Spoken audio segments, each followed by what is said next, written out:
Yeah, a very, very warm welcome to you all. And thank you for your interest in joining this webinar.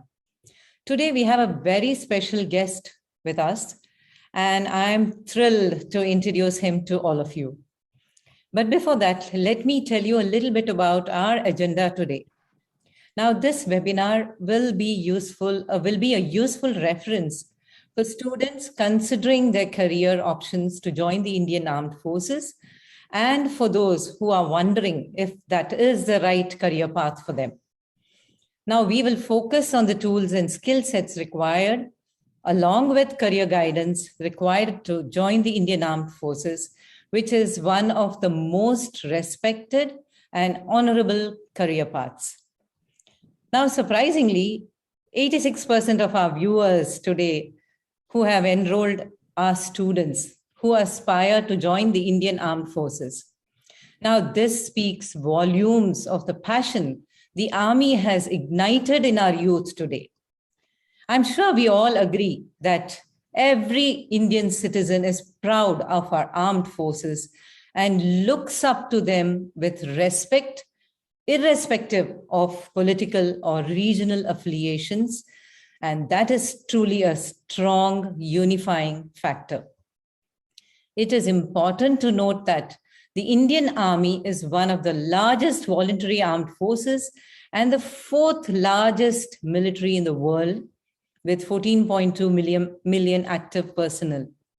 Today, there are many students from big cities and small towns who aspire to serve the country and would want to explore multiple opportunities and entry points into the Indian Armed Forces, which primarily branches out into three verticals: the Army, Navy, and the Air Force. The Indian Armed Forces has an ecosystem of its own and can recruit people from all parts of life, skilled, semi-skilled, unskilled, trained, and at all levels of education. Now, today, I have the privilege and honor of speaking to a recently retired Army veteran to provide a fresh perspective and offer clarity to our students who are keen to join the Indian Armed Forces. So let me give a brief introduction about retired Colonel Rahul Tyagi. He has been a military veteran for 21 years of service and was commissioned into the Madras Regiment of the Indian Army in December 2000. He has served across various terrains and locations that include super high altitudes of Siachen Glacier, counter-insurgency operations in Jammu and Kashmir, and the northeastern states. He has led operations in both eastern and western borders and United Nations peacekeeping operations in Congo. He has taken a premature retirement to pursue higher studies and wants to enhance his learning curve. So without further ado, let me just jump into the session, because I am sure all these students are waiting out there to hear from you. So, sir, can you throw more light about the military and what made you join the Army and not the Air Force or the Navy? So did the Army choose you or did you choose the Army? Is what I want to know. Firstly, thank you so much, Rama. I really don't know how much I deserve those words. Really elated. Thank you so much. To everyone, good evening, everyone. And I hope this session brings you some insight into the military career or what we call armed forces. As Rama asked me what motivated me, actually, since my childhood, wanted to become a fighter pilot. Frankly, Army was not there in my mind. And because of that reason, I joined NDA. I cleared NDA after my 12th. Unfortunately, because of eyesight, I was shifted to the second choice, which was Army. I could have chosen Navy, but I hardly had any experience about the naval life or the naval work culture. My father, I being a second generation officer, my father also in armed forces. So I had seen certain portion of Army. I've interacted with a lot of people, his seniors, colleagues, juniors, and I think I was meant for forces, so I landed up in forces. I did apply for engineering colleges and all, but finally I decided to join NDA. As far as whether army chose me or I chose army, actually that's a big question. You may have a passion for something, you may like to join a particular stream, but then there are certain criteria which everyone has to fulfill.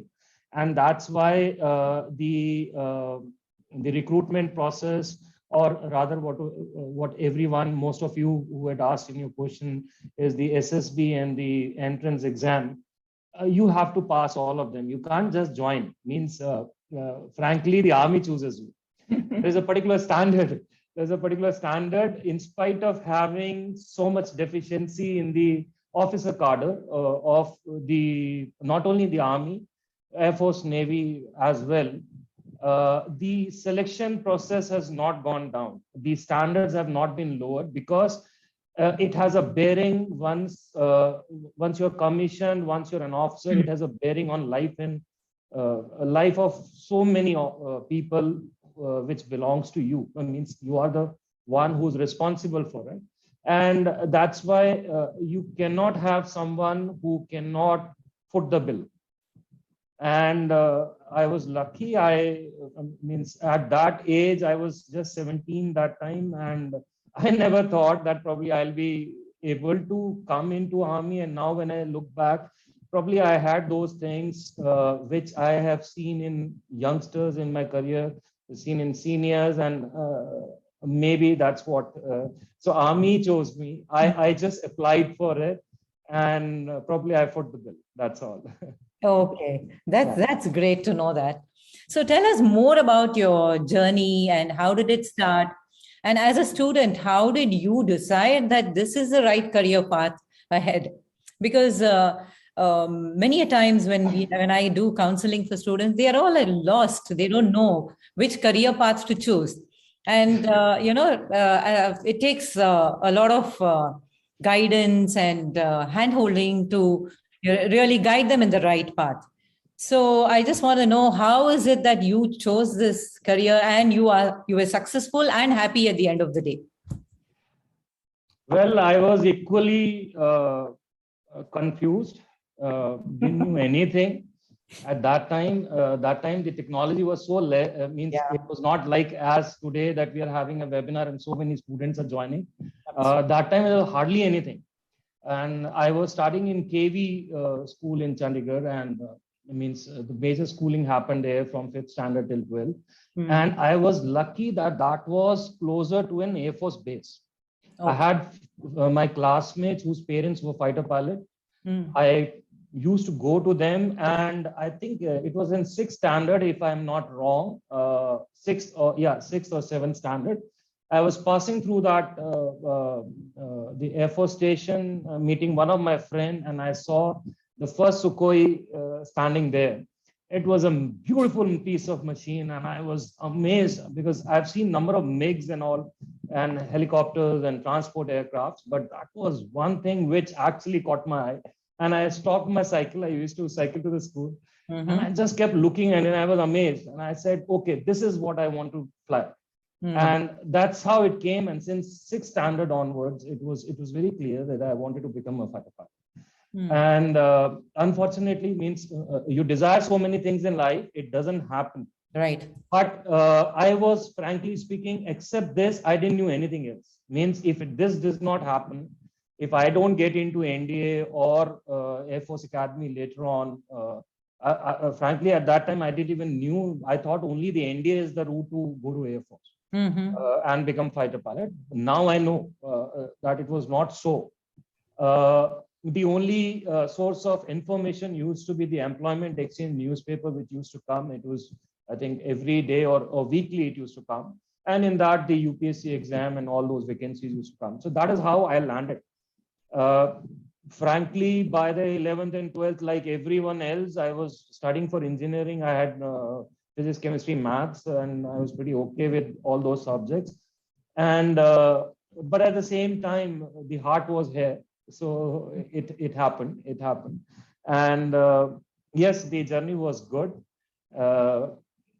I like most of the questions which has come is regarding NDA and the training. So I'll like to give a little brief about how the training happened.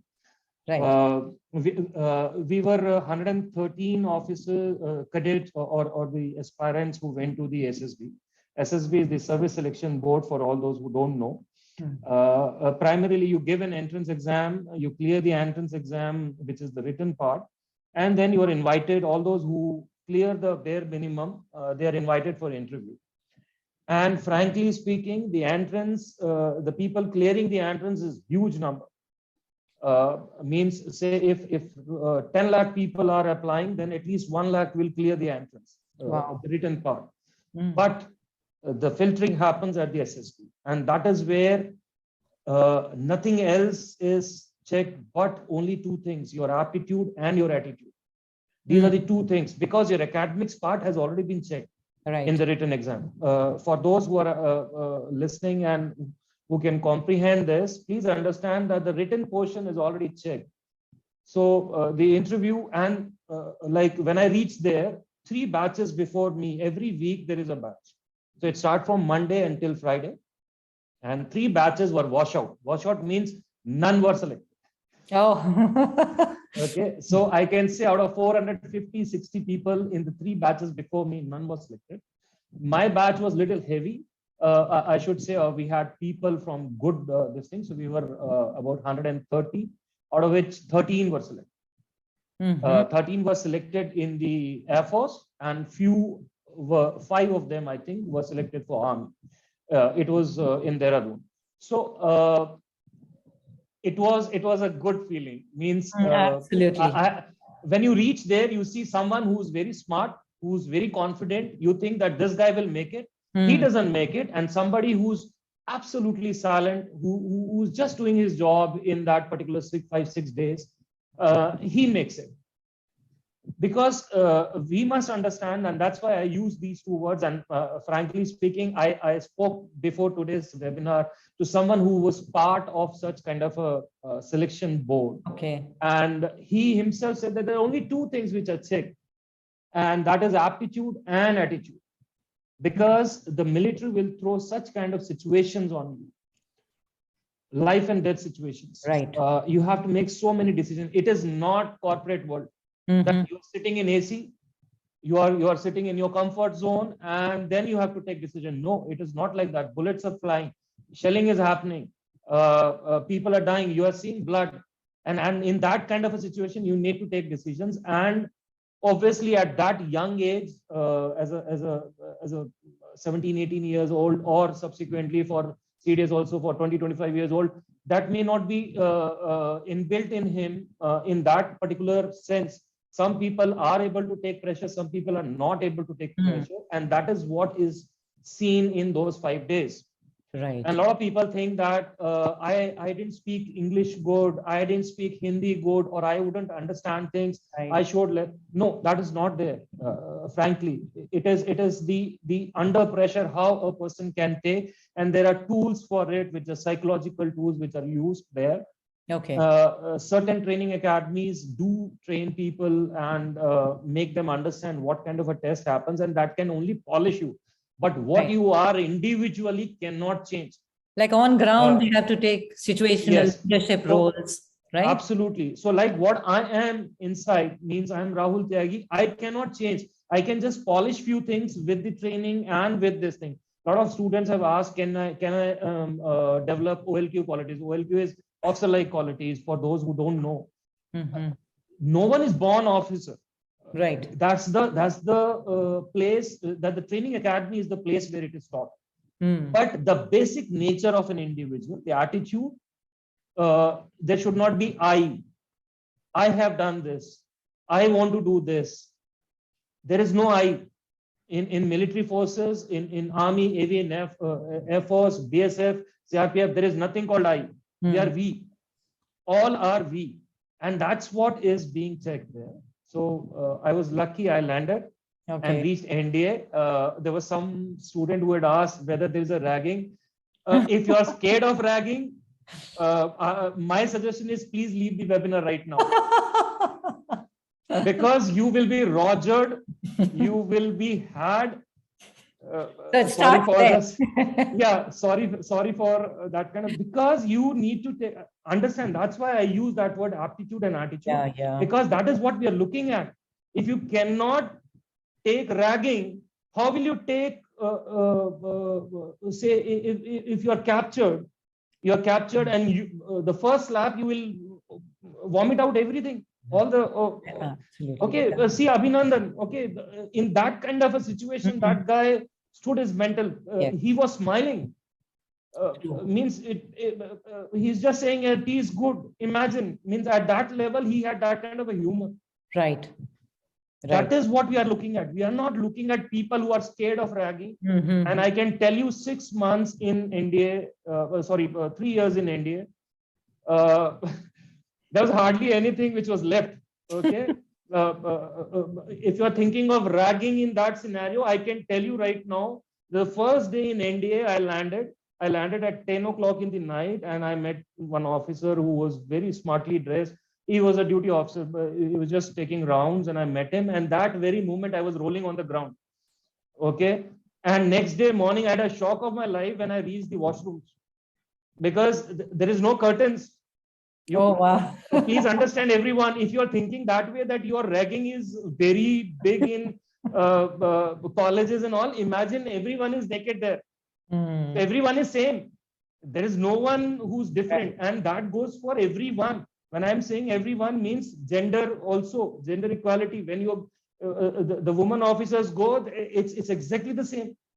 Okay. There is nothing different. Somebody has asked the opportunities for women officers. We'll be covering it subsequently. Yeah.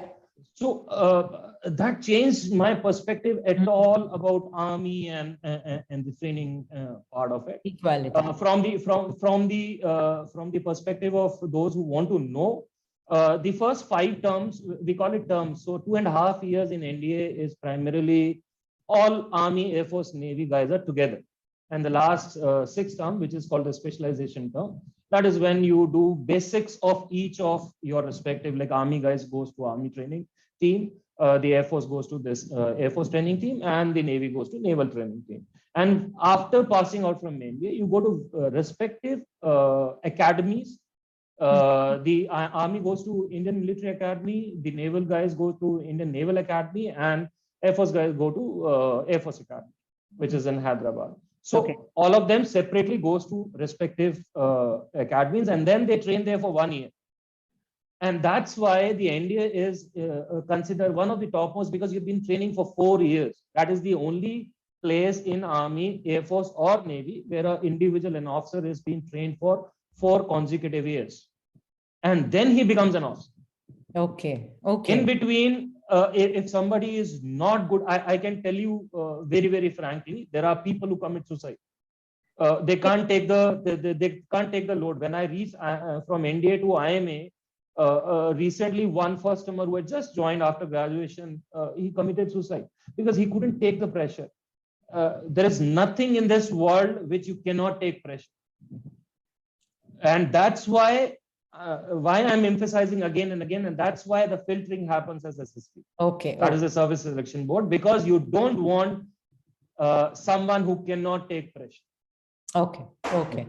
So that is how it is.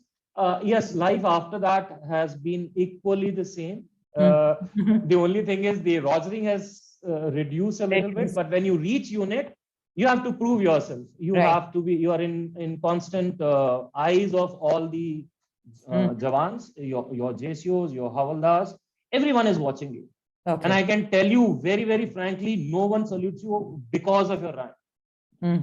As an officer, you have to prove yourself. I remember I landed in my unit. I was lucky that I was part of some competition initially, just landing, but for 1.5 months till the time competition did not happen, my Subedar Major did not salute me. He used to just talk to me like, Lieutenant Saab, kya haal hai?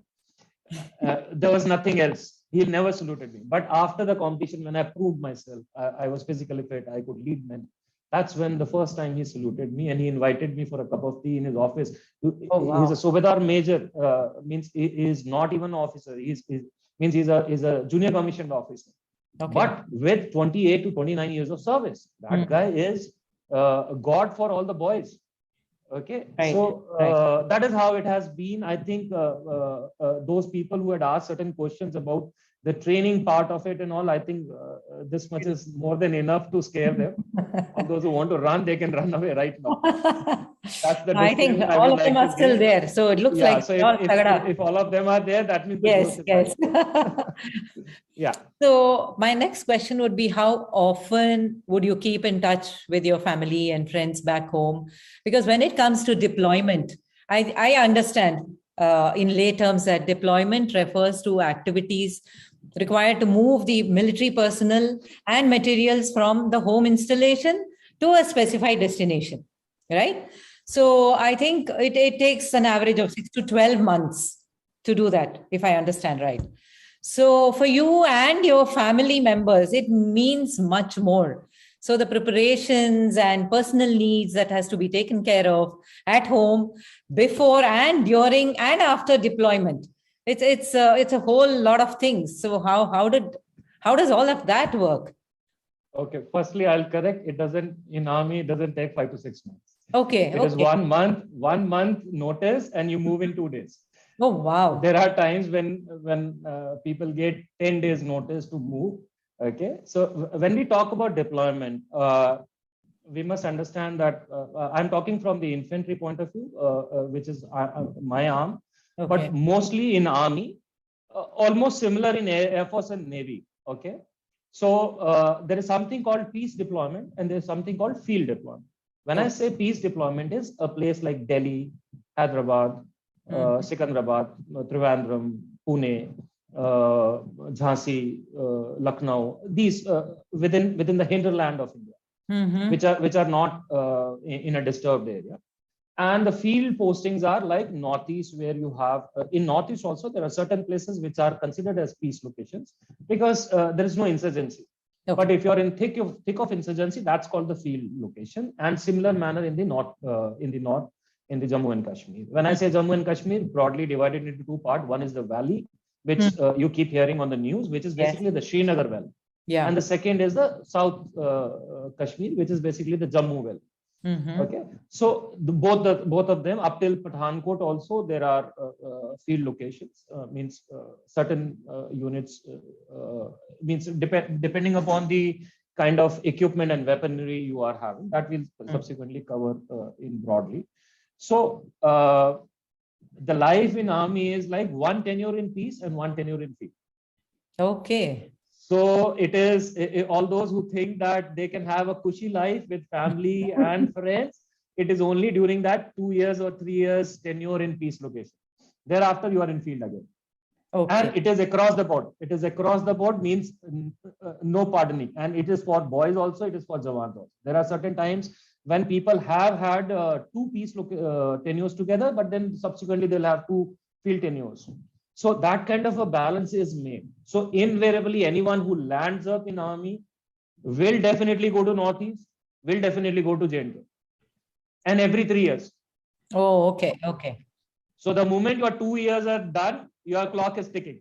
You can be called up anytime, and then you can move along with you. Means you can go individually in a particular unit, or you can move along with the unit. When the unit itself is completely moving, the warning order is given a little early, but when an individual is moving, okay, so you're given very, very short notice. Okay. Staying connected with family is only that peace time when you are there every day. You are coming back home. That's the only solace for the family. Okay, your wife and children. There's a huge saying. People means. There's a langar gup, means people make joke that after some time your son starts calling you Papa Uncle, because the rest everyone is uncle, and he's Papa Uncle because he comes 2 saal mein ek baar aata hai. That's how it is. So that it's not only for the officers or the Jawans, it is for their family also. Life is difficult. It's a lot, but at the same time, yeah, there's a lot of separation, but at the same time, it teaches you, military life teaches you to enjoy each and every moment. So when you are there in the peacetime, you cover up for those Missed out periods of moments. separation, or the Right. period of separation with extra love and care and everything. Okay.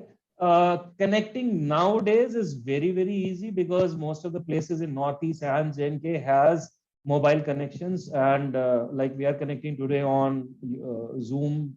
Certain places are lucky where they have good network, so they can have 4G and you can have a video chat and something like that. Okay. My time, it was not there. Even the STDs were not there, like the telephone lines were not there. We used to talk on satellite phones at that time, or we call it VSAT. So it was difficult, but yes, that time means somebody wants to connect, he will find ways. I used to write letters. I used to write a lot of letters, three, I think every 3 days, one letter. So that's how I used to get connected. And it's the bond which makes Right. nothing else. So that's how is the life in army. So you have multiple deployments also, right? So how do they differ and how do you adapt quickly to that? Okay. The seeds for all this is sown during the training itself. Okay. Means one time you are having a good time and suddenly there's someone who comes and rogers you. Okay, so mental mobility is taught to you from the training. However, at the same time, when you grow in service, a lot of deployment, like especially I just spoke about peace field. So yes, there are emotional times, and but then that's how you are trained. Right. Actually, everything boils down to again that SSB means if you are not good, we will not take you, right, because you can't adapt. As simple as that. If you can't do it, then we will not take you. So you already have certain qualities which were taken, and now thereafter is the people are means in the army. Thereafter, you learn things. You see people. Your peers are going through. There are people who are seniors to you who teach you how to cope up with it. Right. And somebody has asked resilience. So it is inbuilt in you from the training. And I don't think there are few people, means aberrations are obviously there, but all those who can't take it, they invariably quit also. Means, but the ones who do the complete service, they are able to take it. Yeah. Okay. Oh, that's good. So how does a typical day in a military life look like? And is there any anything you especially missed during, about the civilian life? Are there moments that you feel are... Okay, a typical day, I'll cover it again in two parts. Okay. One is the peace time and one is the field area. So if you're in peace time, starts with morning PT. PT parade means physical training early in the morning. So generally starts at 6. By 45 minutes, 1 hour of running and physical training. So that's primarily for keeping you fit all the time. And then afternoon, means around 8:30, you come to office. Most of the time in the peace location, we are training for war. Okay. Because either war or for the subsequent deployment in the field area. Wars are not happening, but then in the peacetime, your task is that. So, but when you're going to field, then you start training for the counterinsurgency portion. Okay. Last 5-6. That's why the warning order is given. Means a little early warning is given. So primarily the training is happening. In the evening, you have games and you have certain parades. Like people will think, why such a word? But even for Mandir, we have a parade. Every Tuesday, you will have a parade in a Khalsa Paltan, on a Sikh Paltan. You will have Gurdwara parade. So it is called parade. Everything is called parade. Okay. Because you have to mandatory join. Our religion is the religion of the troops. I'm a Hindu. I'll end up in a Jammu and Kashmir rifle unit. My religion becomes their religion. Right. Very, very frank. There is someone who's like, I have one colleague here. He is my Muslim brother, but his unit is Khalsa Paltan. He speaks fluent Punjabi. He knows, he can read the Gurmukhi, and he can also go to temples. That's how it is. That's amazing. It is the religion of the troops. Okay. So that's why everything is parade. So in the peacetime, that's how it is. Okay. In the field time, it's entirely different. You are in operational area. There is no PT, physical training and all. Everything is operations. Okay. 24/7. There is no Sunday. There is no Monday. Nothing. If something is happening, forget about rest. Everything means. Let's be very, very frank. The only solace you get in field area is when you come on leave, or when you have done your operation and you come back and you sleep in your bed. Okay. And then also you have your weapon next to you. You can't sleep without a weapon. And always a magazine is inside. Sometimes we, like my kind of people, we keep it cock also. So one round is in chamber also. So there are people like, there are special forces, they don't even sleep. Personally speaking, I cannot sustain, I being an infantry officer cannot sustain that kind of the physical toughness they undergo, or the mental mobility they have, because I have not been trained that way. Okay. So everyone has their own task. It's not that every infantry officer or everyone is doing this. Everyone who joins in army, even in field, you have your own respective. So broadly, you're doing operations in field area, and that's how the whole day goes out. Okay. One typical day. And in peace location, you are basically training for war or CI operation, wherever you are. Okay. So, and that goes for Air Force, Navy also. They have flying. Like their field is like Air Force is doing active flying. The fighter pilots or the transport pilots or the attack captors and everyone, they're doing their respective training for a future war. It may happen, it may not happen, doesn't matter. You have to be ready at all given times. Right. Okay. And similar manner, the Navy, they have, when they talk about field, comparing to my field, it is when they sail in active sea. So they are away from their family for longer period and they come back. So even their ports, when they are in the ports, they sleep in the ships. They don't go to their home. Okay. So that is how it is. It is same in all of them. Certain variation depending upon the task of that particular arm or service. That's how it is. Okay. So if a student wants to join the armed forces, so what are the basic things he needs to consider in terms of physical, mental strength, in terms of personality traits, and also emotional quotient to sustain in the long run? Yeah. I think I have already touched a little bit of it. Yes. Already, but let me be very, very frank. All armed forces. That's why in your introduction also you were saying they are so valued and so many people joining. Yes. They are the last hope of the nation. Absolutely. Let me be very, very blunt and take pride in it. Yeah. I'm very proud of it, because anything and everything will fail. Armed forces will not fail. And it is the 4th largest army in the world. Yeah. Means not only army, the Air Force, Navy, we have beautiful equipment. We are all trained. So it's a selfless service. You cannot expect I will go in between, मैं छुट्टी जाके आता हूँ and I'll come back and do the thing when the balloon is gone up. No. Enemy will not ask you whether you are having Sunday, Monday, Tuesday, or a holiday, or Diwali, Dashera. Okay. It happened with me when I was youngster. I was just 3 years of service. It was Diwali, and that day we had the heaviest shelling that time by the adversary. So that was our Diwali. Okay. On Holi, you are having Diwali. On Diwali, you are having Holi. Any which way. Right. Any which way, frankly speaking. So that's why I'm taking so much time in making you understand that what is a general life. If that be the case, the basic qualities which we need is confidence. Somebody has to be confident of taking decisions. Okay. We need logical thinking. You may not be able to speak, but when you speak with confidence and logical.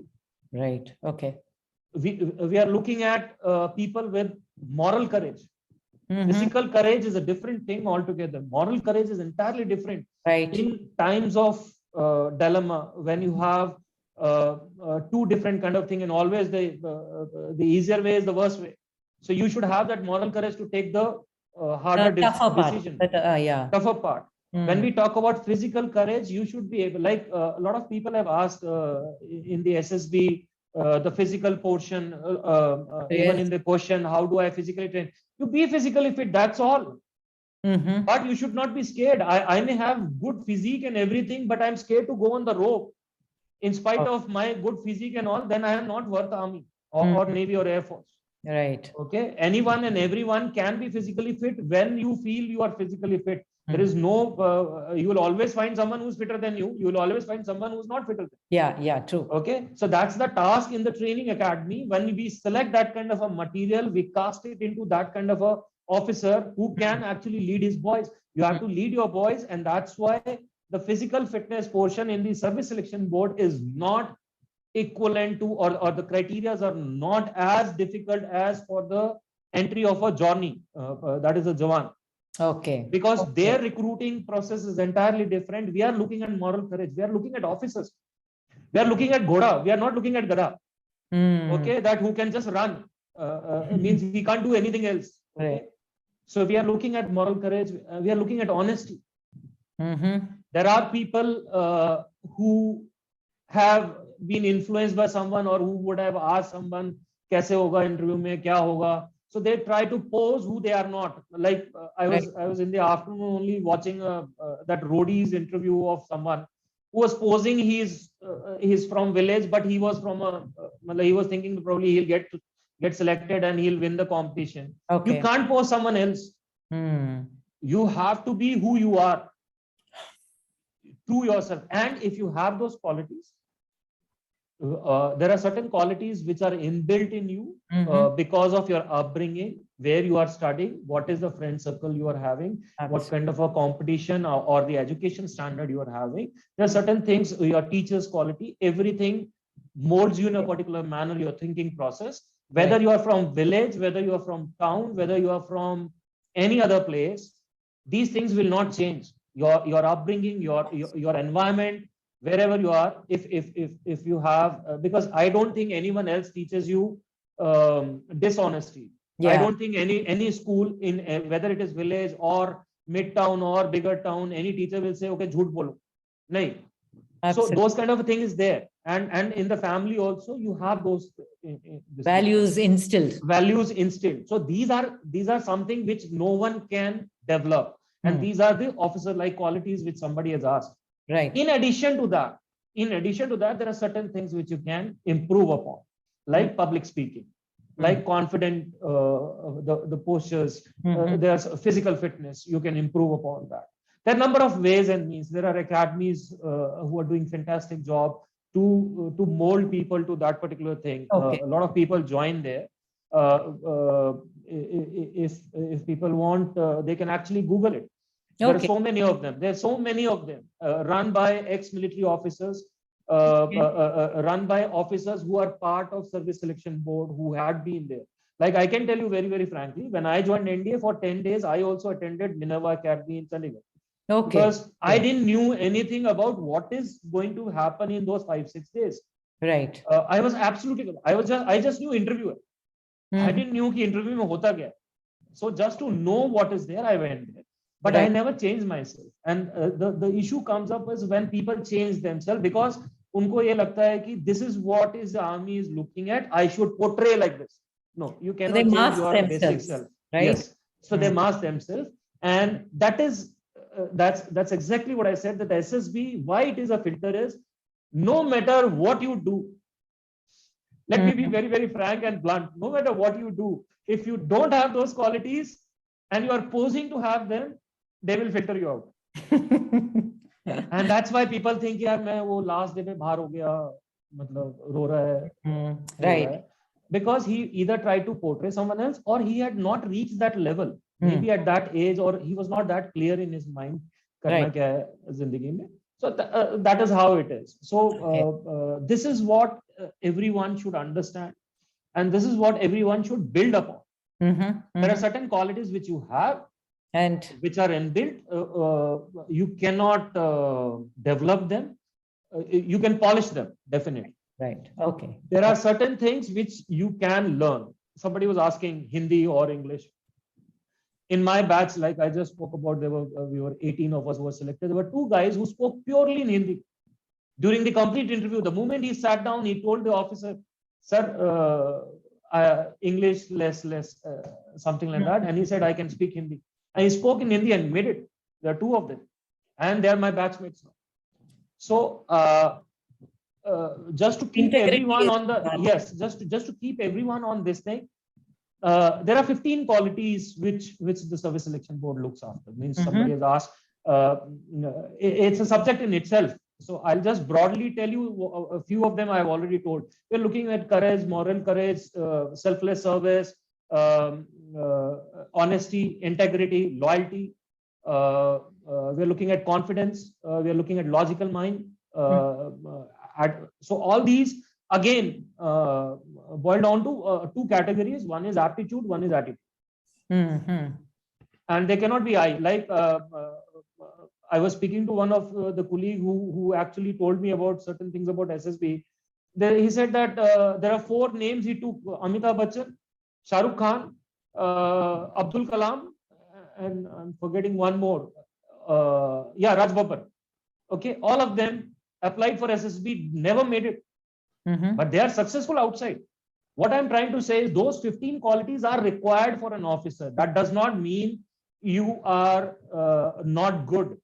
You can still do a lot of other things, but they are not the qualities which you have may not be fit for armed forces. Right. Okay? So the competencies required is different when. Yes. Please don't understand this way that I am not good thereafter. A lot of people feel I'm dejected. No, it's not that. There are certain things.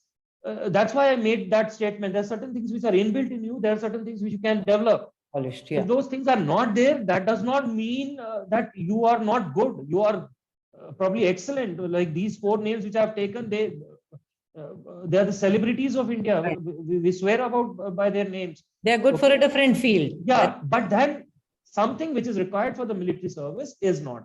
Right. And that's what everyone must understand. You must try for it. If you don't have it, you can take guidance. Obviously, don't change yourself. Try again. But then 3 to 4 times, if you're not getting through, probably you don't have that. Okay. Probably don't have that. That is what it is. Okay. Yeah. Okay. So are there equal opportunities for female candidates in the military? Because in terms of percentage, I think it's only 0.56% of the women force are there in the army. And then in the Air Force, you have 1.08%. And in the Navy, you have 6.5. So I think the number of women in the armed forces are very, very, very less. So are there equal opportunities and that people are not taking it up, or how is it? Okay. To answer this question, I'll have to be a little philosophical, okay, because this is a little sore thumb. For that understanding, why I'm saying that is we must understand how all the 3 forces are structured. Like army, I'll give you an example of the army. Army has something called combat arms, the ones who are actually in contact with the enemy if the war happens, or the ones who are actually actively employed in the CI operations. Means the ones who are just in front, means Guttam Gutta ki ladai wale level tak aane wale. Okay, so that is called combat arms. There's something called combat support arms. Okay. So when an infantry is going, there's someone who's providing communication and fire support and logistics. Are you understanding? Certain portions of that. So that is called combat support arms. So okay, engineers are there. You have signals. Okay, artillery. These are combat support arms. The fighting arms are like infantry, armored, mechanized infantry. Okay. And there is something called services. Services are the ones who are looking after the complete machinery is working without any hassles. Means you have EME, electrical mechanical engineers, who are actually repairing your equipment and anything which get off-road vehicles and those things. There's someone who's providing parts, which is the spare parts or backloading things. Somebody is supplying, giving you rations, khana pina, everything. So basically 3 parts. One is combat arm, one is combat support arm, and the third is the services. Okay. Presently, and same goes with Air Force and Navy in their respective domain. Now, because in India we feel a daughter is our pride. Okay, let me be very, very blunt like that. Okay, and I caught this word from one of my friends actually. So I'm using that same philosophy. Like Nachiketa was captured and he was mutilated. Yeah. We would not want our daughters to be like that. Right. They are our pride. Let me be very, very blunt. Okay. It's not that they cannot take it. Okay. Army is open for it. If you can take it, please take it. Okay. But unfortunately, that's how the society is there. Presently, it's like that. Okay. The avenues are opening up. We have recently, last year itself, August, the NDA has started the women cadets. OTA has already been there. So the women entry has been generally in the combat support arms. Okay. Okay. And services. Okay. Which are less in number vis-a-vis the fighting arms. And that's why the percentage goes very, very. We don't want, means we are not looking them to be, and I don't think that in future we may have in IMA also lady cadets and lady officers coming up. Okay, vacancies are presently limited because they have the vacancy in those only two particular arms. Areas, yeah. Okay. Okay, so they are not in the fighting portion. Okay. Yes, with period it will change. So, okay, somebody is good enough now. The women officers who are there, they are showing their mental, they're fighting. So once you're commissioned, thereafter the opportunities are exactly same as infantry officer or any other officer. They get the same pay, they get the same perks, they get everything same. Okay, especially and the third one where we are having the ladies or rather is the specialized one, that is the military MNS, military nursing services, where mostly are the women officers. They are also equal to means the pays and perks are same and everything the same. A little shade different than the army. This thing, they wear different uniform. Then you have doctors. Army doctors, yeah. Okay, so, yeah. So you have either you have done MBBS from the Army AFMC, which is the Army Institute for MBBS in Pune. Either you go there, you give your exam, entrance exam, means entrance exam is now, earlier my time it used to be a separate exam. Nowadays I think it is with all India medical exams, whichever the students give. From there itself you need to have a bare minimum cutoff percentage, and then you can apply for this thing and you will be taken. There will be a small interview and all. And the second thing is, if you have done MBBS outside and you want to join, then you can again in your final year or just after graduating you can join. So there are a number of places where the women officers are coming deputed, and the opportunities are the vacancies are increasing, because looking at what the present lot has done. Earlier there was no permanent commission for them. Now the permanent commission has also been granted. So last year I had the privilege of in my war college where I am present, from where I retired, the lady officers who were given permanent commission, I had the privilege to teach them the basic military tactics. Okay, so the opportunities are opening up. We must understand from the that's why I said I need to answer it little philosophical manner. So that's how it is. Means I'm sure things will improve. But presently also we have educate, and again everyone doesn't pass the SSB. The filter is at SSB. That's very, very clear. The same SSB for male candidates, same is for women. Yeah, exactly same. There's no change. The qualities which we look for is exactly the same. No change. Okay. So you cannot say later on कि भाई मैं नहीं कर सकती, I am physically weak and all, I cannot take ragda, means मुझे घर जाना है. You can't, and they don't do it also. Right. All those who are there, they don't do it also. They are a few of them I have seen, they are much better than male officers. Fantastic officers. Yeah. So any insight into different exams and what it entails, and what are the different ways to get into a military? So supposing a student fails in NDA, what are his options? What are the other options he can look at? Okay, I think I'll divide it into certain portions. Okay.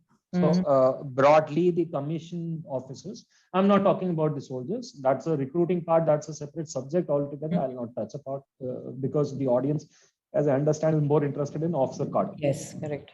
For Air Force, Army, Navy, all three of them. Okay. So you have something called permanent commission, which is once you are commissioned, you will only retire when you have the retiring age. Okay. Or after a particular period, you apply for premature retirement, like I have done. But that particular till that time you have to do. There's something called short service commission, which is primarily 10 years as of now. It may increase in future. Earlier, like when I got commissioned, it used to be 5 years with one extension of another 5 years. Presently, it is 10 years, and thereafter, if you are footing the bill and you have done good in your career, then the army, you apply for permanent commission. You have the option of applying for permanent commission and you stay in army. Okay. But you have to be in the merit. Okay. Means there are times when you don't, in spite of all the good things, the vacancies are less and you may be told. So you may get an extension for another 4 years or so. And so at 14 years, you will retire. Otherwise, you can, after 10 years, you can move on. So there are two types of commissions. In both of them, the short service, the age limit is higher. Means you already should have done graduations or equivalent. You could have done engineering, you could have done BA, you could have done BSc. You can even have commerce subject. Yes, any arm and all. There are specific, like for Air Force, specific things. You need to have science that will be there. I think there is I was able to manage the entry schemes that we can share with all the students who are presently joined, so that whatever I am telling right now, they can see it, match it, what they want. Okay. So if they can give their email IDs, I'll send it. Whoever is interested can just request for it and I can mail it to them. Okay. So as far as the permanent commission is concerned, the first thing is after 11th, 12th. At 11th and 12th, what you can do. Okay. So first and foremost is National Defense Academy, which everyone has asked. There is a written exam which happens on Sundays. I think there are two parts, one in the morning, which is the maths, and the second portion is in the afternoon, which is 600 marks, 300 and 600 marks. Those, I'm sure all those who are aspiring, they will Google it, they will find it. If I have to feed all of them this, then as such, you are not meant for it. Okay, so you should have that kind of a zeal to find out. I can only guide you. So there is something called NDA entry, which is basically an entrance exam. You clear the entrance exam, then you go for SSB. Okay. Similar manner, there is something we call 10+2 entry. So which is for technical arms. Like that's why I made those terms: combat support arm, the combat arm, and these services. Though this entry has been made for specifically the technical arms, signals engineers, where they are providing the support for the combat arms like infantry and army. And this kind of an entry is also equivalent to that is there for Air Force, Navy also. Okay. So when you enter, you have, for the NDA, you have 3 years of training in NDA, National Defense Academy, Pune, Khadakwasla, and thereafter 1 year respective training in Army, Air Force, Naval Academies. After the NDA, you move out to your respective academies. So there you have 1 year training, and then you pass out. The second one, PCM entry, the physics, chemistry, maths entry, or the 10+2 entry. The 10+2 scheme also has something similar. You give the exams, you do an initial training of 6 months in IMA, and thereafter you go for engineering. The army pays for it. You do your engineering, and thereafter you go back to IMA, pass out. So it's 4.5, almost 4.5 years. So it comes out to be equivalent to the infantry, means the regular NDA cadet. Okay. Then you have, so broadly, these are the two which are immediately after 10th and 11th. Okay, okay. So what would you suggest for the students who are confused and what subjects to take? So in that, see, if I want to go in Air Force and I want to be a fighter pilot, I need maths and physics. Physics, yeah. For sure. Okay. Because the teaching in the Air Force, like you want to become a pilot, you can't become with a arts degree. Correct. Okay. A similar manner in the because you have to learn those aspects in the training. You have to understand. Even for army, also certain places like how the bullet flies, what is the trajectory and everything, artillery you're going, you need to have those. You will have a difficult time, although that's not a criteria. So certain of them do have the criteria, certain of them does not have. Once they see all this, what I'll share later on, they will understand which particular arm they want to go. That's why I made 3 categories. Somebody wants to be in combat, then you don't require all the other subjects. You can be arts, you can be commerce, you can be science, you can be only biology, anything. But then if you're planning for becoming a pilot or you're planning for 10+2 entry, then you have to have PCM, physics, chemistry, maths. Okay, that's why I use that. That's a colloquial term which we use, PCM. Yes. It's basically to call 10+2 entry. Okay. Now, this is the 2 which are there at the youngest age. The second one is thereafter is after graduation. Okay. You may have done graduations. You would have done graduation in science, arts, commerce, masters in any, not masters, means honors in something. Okay. Different, he could have done MBBS. All of them can apply for respective separate things. Okay. In that, the common thing is something called like Air Force, Army, Navy has their respective academies. You can directly apply to them, which is through UPSC exams. Okay. So you give an exam, and thereafter, once the SSB will happen, SSB is for everyone, okay, except only few. So after that, SSB will happen. And after the SSB, you go to respective 3 training academies. Okay. And there you do a training of 1.5 years. So by the time an NDA cadet is coming to the same academy, you would have finished 6 months. Okay. You do your final 1 year with the NDA cadets. Okay. Or rather, NDA cadet do with them. Okay, or what we can call it vice versa. And same goes with Air Force, Navy. Okay. So there is something called, and these are called direct entries. Okay. Okay. Okay. So this is the direct entries. Then you have specialized, like I already touched upon, the medical officers, the dental officers, veterinary. We have women officers now coming into, Sipais now coming into military police also. But their respective arms and service, like if I have done engineering, I'm in the final year of my engineering, I can apply for something called University Entry Scheme.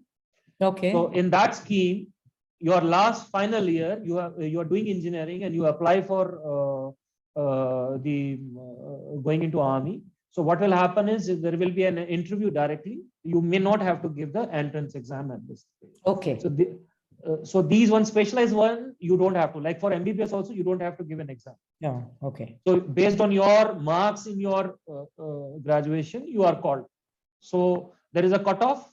From that cutoff percentage, means that cutoff is actually told everyone. Like it is 72% cutoff. So anyone who's above that is called. Okay. Okay. Okay. Who applies? But then SSB. Okay. SSB is there. Okay. So that's the filter. Okay. These are the different entries. Okay. And these are all for permanent commission. Now coming for the short service commission, you have Officer Training Academy Chennai, where women officers as well as male officers can apply. Again, the exam is through CDS, the UPSC entrance exam. You give the entrance exam. Thereafter, you're called for interview, SSB, and from there you join. So this is the short service, which is primarily for. So broadly, like if I'll start covering all of them, it will take the complete time for today. True. That's why it would be better that I share that. It will give you everyone, for everyone who's listening, it will give you what is the name of the course. It will give you the age, in what age you can apply, marital status also. Like for MBBS, you can be already married. Okay. But there are certain places you cannot be married. So marital status. when it is done means in a year, when is the exam or when is the written exam happens, when is the SSB happen and by what time, what is the duration of each of the course, that I'll share. You can leave your email ID with Mrs. Rama and we can share it with you. Send it across, yeah. And probably I can put my, means if Rama allows, I can put, she can share my number also. If somebody wants, I will. I'll share on WhatsApp. Yeah. Okay. So there are a number of entries. Primarily, that's why I said there are broadly two of them. One is permanent, one is short service. In short service, you can only apply after graduation. In permanent, you have two entries which you can apply from 11th, means 12th. And just for everyone's information, the age limits or the criteria which has been given, please understand that should be your age when you join the academy. So from the time exam notification is given on the platforms, various platforms, up till your selection, it takes about 10 months.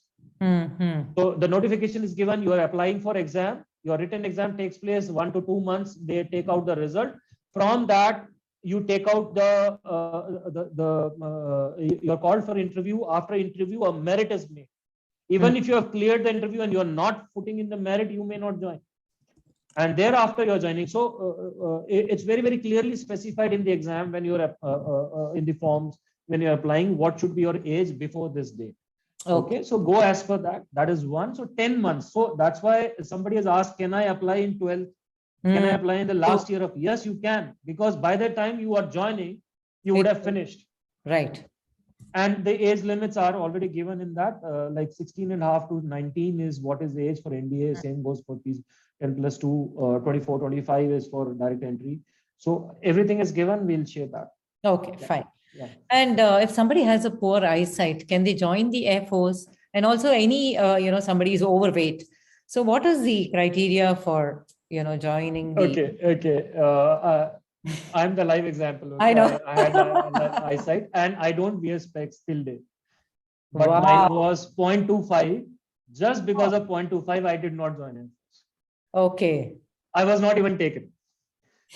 Please understand that some people say that I'll be taken for technical entry, not for flying or ground duties. No. When you are taking as a pilot.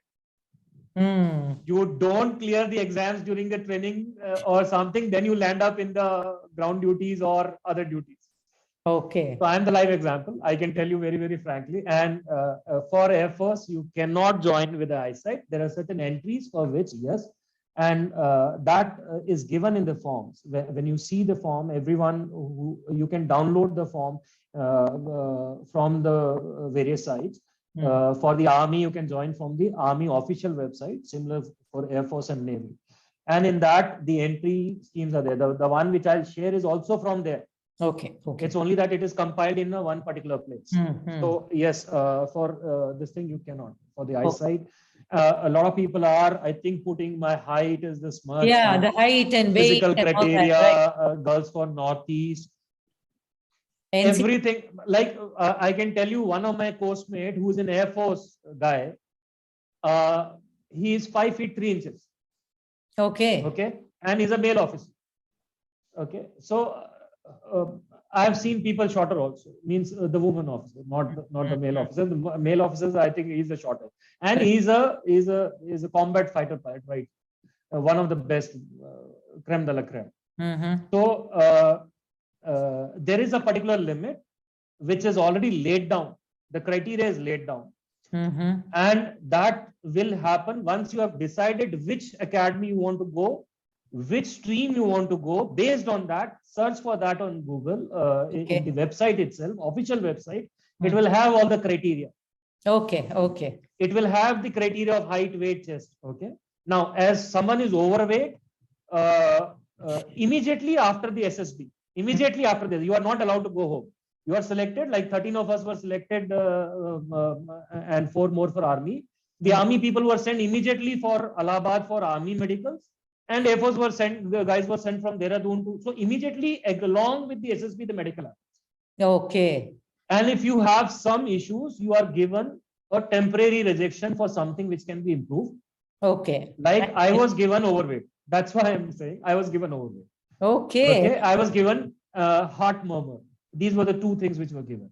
Okay. One was a permanent rejection. One was a temporary rejection, which is wait. And you are given 2 to 3 months to reduce. To reduce. Okay. And then there is another thing which is like something which is permanent. You can actually apply, because if you feel that you don't have it, you have the option of appealing to a higher board. Please understand that in the SSB they are so hard pressed that even a slight thing which they feel, they will reject you. Right. At that time, like I can tell you, vaccine here, it's a temporary rejection. आप कान साफ करके नहीं गए हो तो आप वहां से वापस आ जाओगे. So you will be given a temporary, then you apply and then you go again. Okay, so but yes, somebody who doesn't reduce in that time, like I reduced in that, and I joined India. And still I was after my medical, the final medical, I again gained the same amount of weight. When I reached NDA, they reduced 42 kgs in 3 months. I was 96 when I joined NDA. I was 46 or 44 within 3 months. Wow. Oh, itna bambu. So those who are thinking ki ragging and all, please understand, if I'm telling you 3 months means even my mother couldn't recognize me. I reached home, I rang the bell, and my mother was looking at me like, "Ye kaun aa gaya? Who's this?" And for 2 days, she was just looking at me. ये मतलब ये अच्छा भला होता था, इसको क्या हो गया? And I'm eating hogging like anything. मतलब इतना खा रहे हो कि she's thinking यार कुकर खा लिया इसने, और कितना खिलाऊं उसको? You are that hungry, you are that sleep deprived, and you are means okay. So let's not go into that. What I'm trying to say is that whatever is level is there, the certain degree of things is given. That's the. But yes, something which height cannot be increased or decreased. Okay. So there are two questions from two women candidates. One is there any scope in military for the ones who are choosing management in education? Okay. And the other one is, can you tell me about the nature of job at Army Intelligence Corps for women candidates? Okay. The entries which I have told you, these are the only entries. And when you are commissioned, then you are given task. Means you can choose from, you cannot go into combat arms, but combat support arms. So intelligence is one of the combat support arms. Okay, so that is the only entry. And there are a number of women officers who join that. It is the woman ka basic instinct hota hai. She is good at, sorry to say that, but she is good at intelligence. Okay, pati paise kahan chupate hai, wo bhi pata hota hai. So very good. They are very good.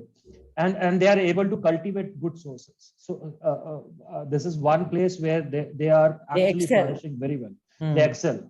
Okay. So the career again means you can go up till the rank. Means after now the permanent commission is also there, so you can go up till whatever rank, lieutenant general at least. So you have good opportunities. As for the management is concerned, somebody also has asked strategic management and studies. Understand that these are separate topics. These are not part of armed forces. Within armed forces, it is taught at a very, very high ranking officers level. Like someone who's my rank with 20 years of service plus. That is the people who go for respective courses which are conducted. Some in the civil universities, some in the army, some in the there's National Defense College in Delhi, where not only the army officers, air force officers, naval officers, but you have CRPF, BSF officers, senior officers coming there, generally of the rank of brigadiers, and then from IAS, IPS, all the India's. So you are looking at strategic outlook. You are looking because now the national security has the domain has changed. It's not only the armed forces which are involved into it. Intelligence, various intelligence agencies are part of it. They're all coming under the NSA. So you and strategic studies also entail relations with neighbors and all. So that's a huge subject. Okay. There are certain universities in India who have started. I'm aware of Pune, Madurai. You have certain institutes who have postgraduate studies. And there are only a few of them who are specific for graduation, means graduation, post-graduation, and diplomas. Okay. Even in army, we are planning. It's still not come on to that level, but yes, people are doing. And then we have United Service Institute, which is generally run by all the armed forces officers, and we have certain civilian staff also. There are also places where people do, but this is not armed forces. Okay. And this is probably outside the preview of this. Yes, it happens, and there are a lot of institutes, and most of these which are happening in the other universities and everything, it is done by people who are qualified in NDC and all. I was searching today in the morning, a number of major generals, lieutenant generals who were part of it. A number of IAS officers, IPS officers have opened such institutes, or they are, if not open, they are part, they are faculty members or the professors in such universities. So it's a huge subject. If someone is really interested in it, then they can go for it. But then it's not armed forces.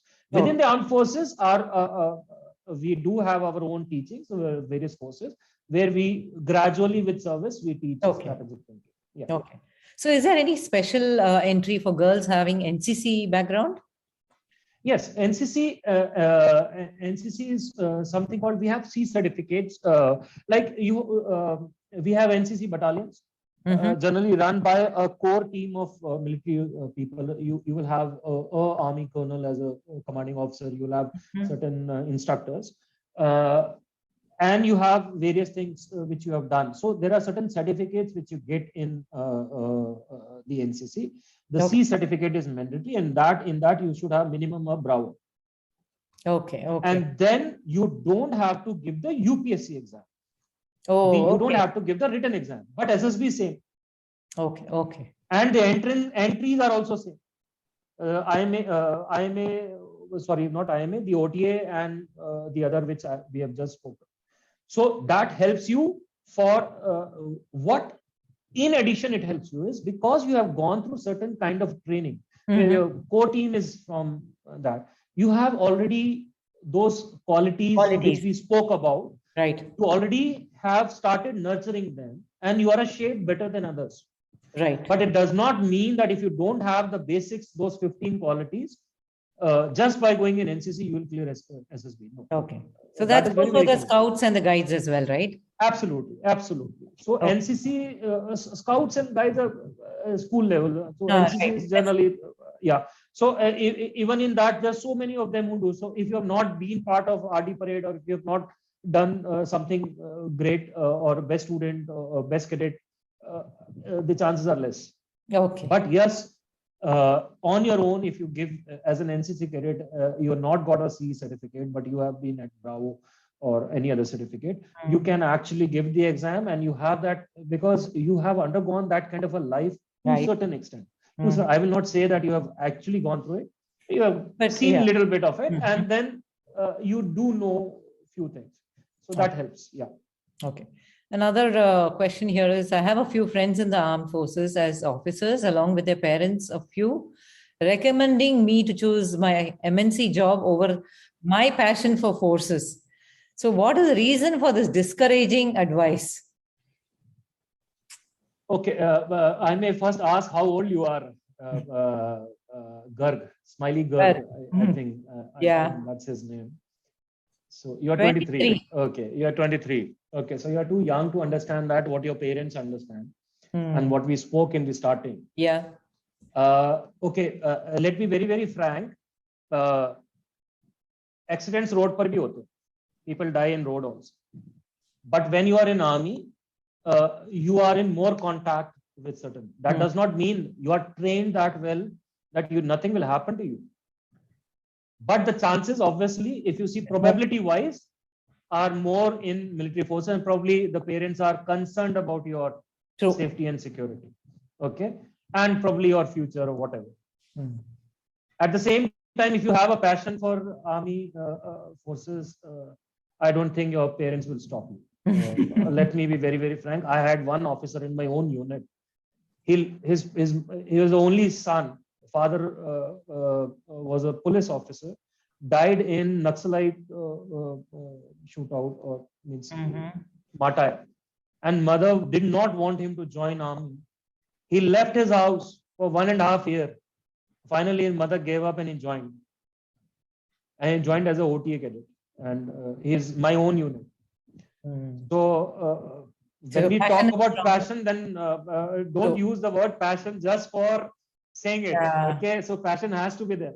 Means that's why I said anyone and everyone who's asking so many questions, what is the height, weight, chest? I have already given you what you need to know. Rest all you need to do it yourself. That's the passion. When I say passion, does not mean that somebody will come and spoon feed me. I will have to search for myself. I will have to decide. I will have to convince my parents, friends, family. I have to speak to people. That's how things come out. Okay. Right. So you already have a good opportunity that certain kind of things have already been spoken today, and that will help you to understand. I'm sure probably that is the reason why your parents are discouraging.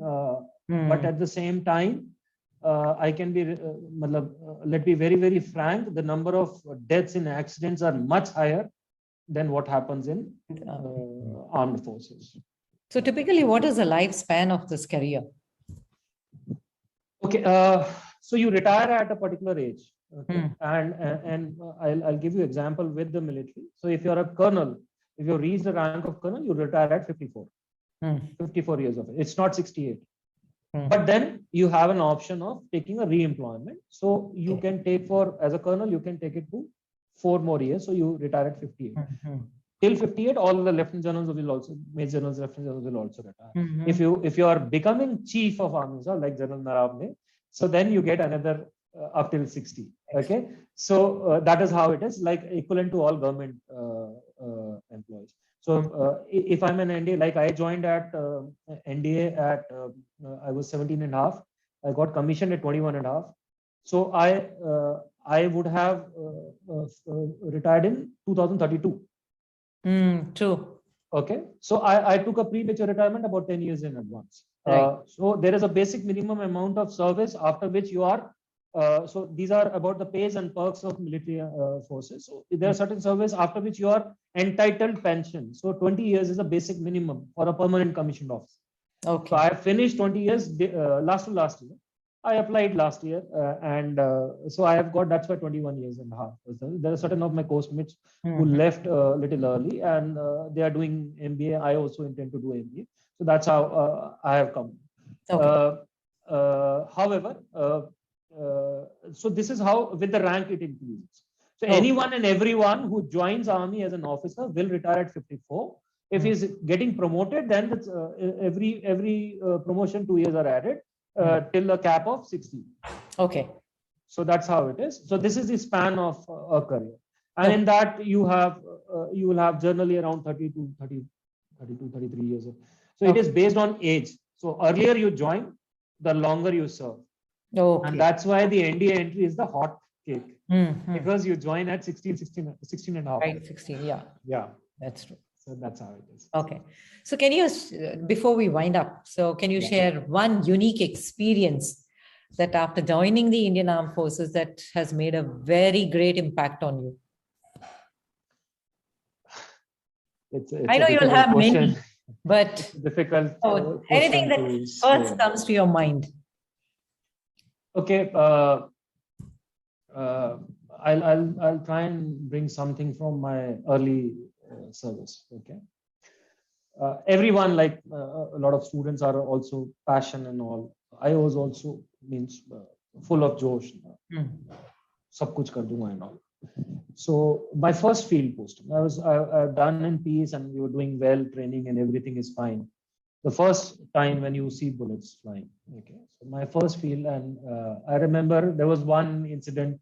Why I'm saying this particular incident is this changed the way I used to function, and little mature also thereafter.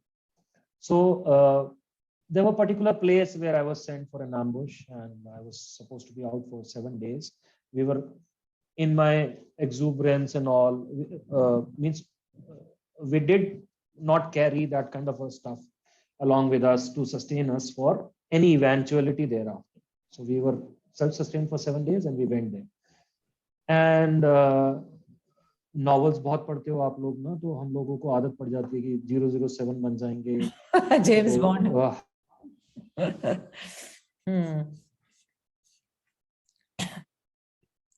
बकरवाल्स are those ones वो भेड़ चराते हैं and all. So मैंने वो 2-4 पकड़े, उनकी dresses ले ली, Pathani suit पहन लिया, and you think you can be a localite. And we went very close to the enemy post. And we stayed there for 7 days, plus it continued for another 7 days. 14 days we were there. उनकी भेड़ें भी ले गए हमें चरानी नहीं आती, तो जोश जोश में चले गए, सीओ को बताया नहीं, बॉस को बताया नहीं, और बॉन्ड बन के निकल गए. And finally we were called back, batteries खत्म हो गई, कम्युनिकेशन बंद हो गया, and we finally fall. All done fine, everything was fine, I was very happy, है ना, बहुत अच्छा किया मैंने, नथिंग हैपेंड. बट चलो, we didn't have the contact with the terrorist and all. So I was little कि क्यों नहीं हुआ, इतनी मेहनत की हमने, हम तो बकरवाल भी बन के गए, हम ऐसे कर रहे थे, वैसे कर रहे थे. After exactly 1 year, this happened on the first 4-5 months itself. After exactly 1 year, there was a contact which we had, and we killed about 6 terrorists, and 1 was captured. And this he was a pretty young boy. And when we were interrogating him, that time he told that he was in that post 1 year back, and there was a toli of, he used this word, there was a toli of Fauji who came like Bakarwals, and they had planned to kill all of us. They had planned to counter ambush us. It's only that they were not given a go by the senior. Oh, wow. And that's when I realized that in my exuberance, what I did.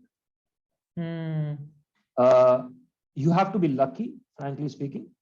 But then that incident changed. That one interaction with that boy, I was not interrogating him, someone specialist was interrogating him. And but I was sitting there. And so the moment he said that, the first thing I did was I came out and took out my cigarette and smoked. And then I called up that JSU Saab ki Saab, Mubarak ho, aap aur main aaj zinda hai. And although if something would have happened, definitely we would have countered. But then if he surprises us, the advantage was with him. The reaction is with me. The advantage was with him. Right. So in the first onslaught, he could have done some damage. Thereafter, we would have, that's how it happens. The one who fires the first has the advantage of surprise. But thereafter is the training and the combat, everything. And since then, I don't think I have done anything foolish. This was probably the only foolish thing which I've ever done in my life in the military career. And I have been very, very careful in planning and process thereafter. And it has changed the way I function throughout my career since then. And I can be very, very proud that I have not lost a life on my watch. Wow, that's amazing. Some incident, road accident or something, that's a different thing. But not because of enemy or not because of my foolishness. Yeah, I'm really proud of that. That's one thing which I'm really proud of, and that one incident changed it. Okay. So I think it's quite late now, and we may have to wind up the session, but I think 27 people are still there. But thank you so much for being so candid and providing so much of clarity for our viewers.